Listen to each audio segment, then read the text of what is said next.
Hablar sobre el humanismo es como hablar sobre el cerebro de uno mismo, el estómago, las vísceras de uno, los uñas, el cuerpo.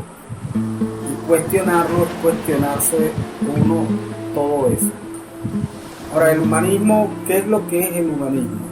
El humanismo no es más que la sustitución de Dios o las deidades en el planeta. Pero eso va acompañado de quién sustituye a Dios.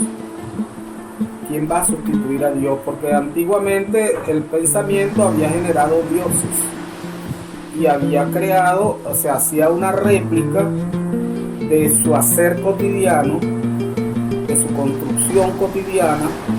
Si la gente sembraba, si la gente criaba, si la gente pescaba, si la gente cazaba. Los dioses tenían que ver con la afectación de eso que hacía que esa especie en sus expresiones culturales se manifestaba. En la medida en que esas culturas se van complejizando en los distintos sitios, es decir, en la medida en que la guerra, fundamentalmente, que es el modo mayoritario de obtención de botín por parte de las culturas guerreras, se va complejizando, en la medida en que la guerra se va complejizando, va creando modos, usos y costumbres complicadas que necesitan ser sistematizadas y necesitan ser constituidas como en pensamiento que resuelva problemas que vayan más allá de lo elemental. En la medida en que se hace inútil Dios, se hacen inútiles las deidades para el logro, para el convencimiento de la especie en función de logros mayores o de mayores objetivos, la especie comienza a cuestionar los pensamientos anteriores, que se vuelven trabas en el proceso de desarrollo de las fuerzas productivas. Esas deidades, esos tótems, se hacen trabas y comienzan a ser cuestionadas. Generalmente quien hace eso son las élites. Pero esa visión, ¿quién se la da? ¿Se la da a su pensamiento? ¿Nace de su cerebro ese pensamiento? No. Se la da el análisis de su realidad. Es decir, yo que tengo ejércitos, yo que tengo aparato de producción, yo que muevo esclavos, soy más poderoso que cualquier otro. Es desde ahí donde viene luego ya vienen las elucubraciones y elaboraciones y disquisiciones sobre el pensamiento. Y viene a moldearse, a constituirse, a crear métodos y todo lo que ya conocemos, tecnología, medios de difusión, medios de adquisición de conocimiento, todo lo que ya como tal conocemos. El humanismo le sirve a una clase social para someter a una especie, o a todas las especies, o a toda la naturaleza. Eso es lo que realmente ha ocurrido. Ahora, pretender que no se puede cuestionar el humanismo porque nos estaríamos cuestionando a nosotros es estúpido y nos atemoriza o nos da miedo hablar de eso, porque si lo cuestionas para decir que no es lo que el deber ser del ser, te quedarías como en el vacío. Pero la gente se olvida de que antes, mucho antes de que existieran los dioses o existiera un dios, la gente existía. O sea, mucho antes de que existiera cualquier pensamiento sistematizado, la gente existía. Antes de cualquier forma o manera de nombrarnos esta especie, existíamos como tal. En cualquier geografía, en cualquier clima, en cualquier modo, uso o costumbre, la gente existía.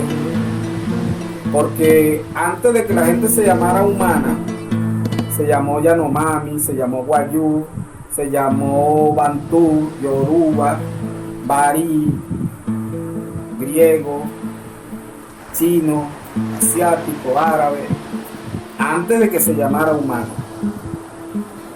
Se llamaron de miles de formas y eran datos culturales, y la gente se nombró tantas como climas y geografías había, territorios había.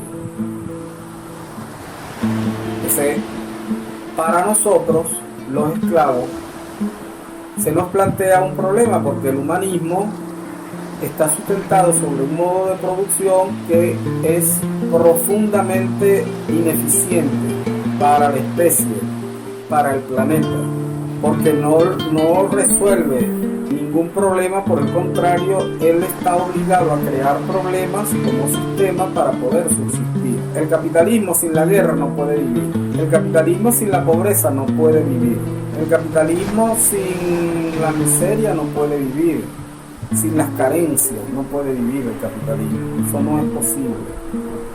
Es decir, el capitalismo nunca va a llegar a resolver el problema del hambre, porque si se lo planteara moriría como sistema, porque él vive del hambre, él vive de la ignorancia, él vive del miedo de la especie.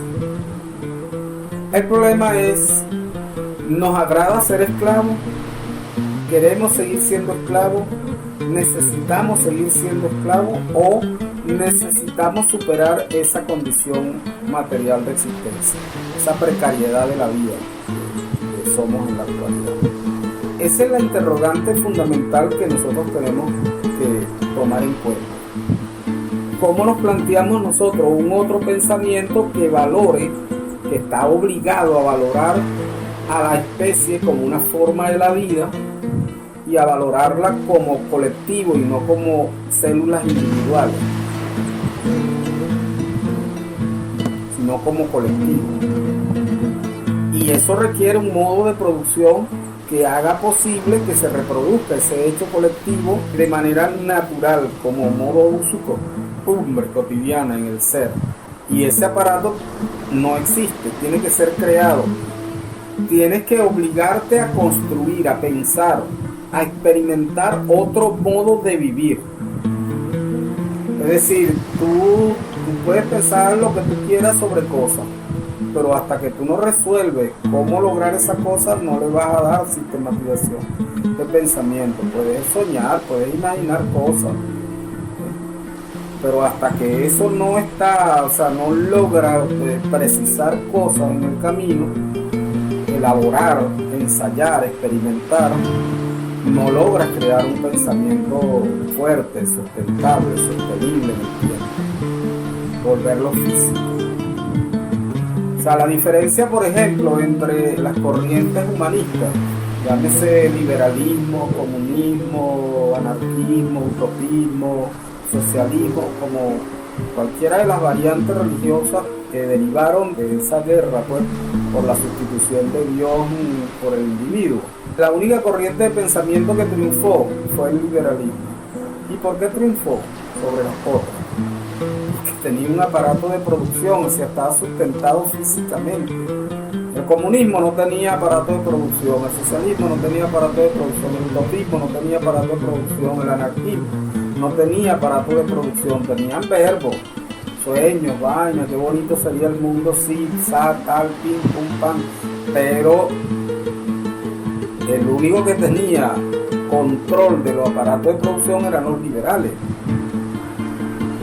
los humanistas liberales, o sea, los que fundaron el capitalismo, los que crearon el capitalismo, los que lo financiaron, los que lo acumularon, ese modo de producción, los que lo desarrollaron, en este caso, la burguesía.